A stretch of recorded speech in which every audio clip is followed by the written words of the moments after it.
சொன்னால் ஆக்டிங் சொன்னால் ஒத்துக்க மாட்டார். நான் மிஸ்கின் சார் அந்த தலைவனை தான் சொல்கிறேன். நான் எங்கேப்பா நடிக்கிறேன், நான் ஏனத்தானோ பண்ணுறேன், அது நல்லா இருக்குதுன்றாங்கன்னு அவர் தூங்கிட்டாருன்னு நினைக்கிறேன். தலை தலை இல்லை, அது ஒரு ஹேபிட் தான் அவருக்கு எப்போவுமே. அது தப்பான பனீஷ் தலை பனீஷோடா இல்லை, ஒரு பெரிய கதை ஒன்று இருக்குது, அது வர பொறுமையாக வரேன்.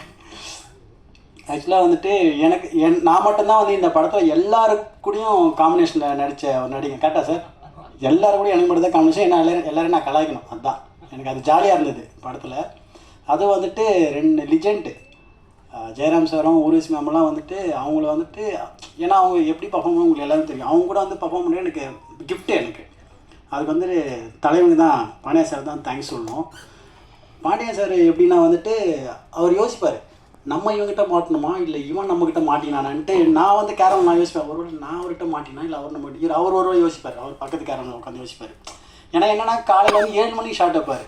ஃபஸ்ட்டு நான் 7 மணிக்கு ஓகே 7 மணிக்கு நம்ம சொல்லுவோம், பட் மோஸ்ட்லி நிறைய பேர் 7 மணிக்கு வைக்க மாட்டாங்க. நான் வழக்கம் போல் வந்துட்டு நம்ம சாங் ஷூட் மாதிரி ஏர்லி மார்னிங்கே போய்டுவேன் ஷூட்டிங்கு. இப்போ 7 மணிக்கு ஷார்ட்னா நான் 6 o'clock 6 போய்டுவேன். கரெக்டாக போனோடனே வந்துட்டு ஒரு 6:45 ஃபோன் பண்ணுறாங்க, ஷார்ட் ரெடிங் டைம். ஷார்ட் ரெடியாக 6:50 வந்துட்டு ஷார்ட் ரெடியாக இருக்குது அப்படின்னு போய் பார்த்தா இவரு ஜார்ஜெலாம் ஆல்ரெடி ஒரு ஷார்ட்டை முடிச்சுட்டு அடுத்த ஷார்ட்டு போயின்னு இருக்காங்க. ஓகே இவங்க இந்த ஸ்பீடாக சொல்லிட்டு அடுத்த நாள் நான் பண்ணுறேன், நான் வந்து 5:30 மணிலாம் போய் ஸ்பாட்டில் உட்காந்துறேன் நான். சரி வாங்க பார்த்துலான்ற மாதிரி தான். அப்போ 6:30 மணிக்கு போகிறேன், இவரு நான் வெறுப்பேற்றுறேன், தலை என்ன தலை ஷார்ட் இன்னும் வைக்கலையான்ட்டு.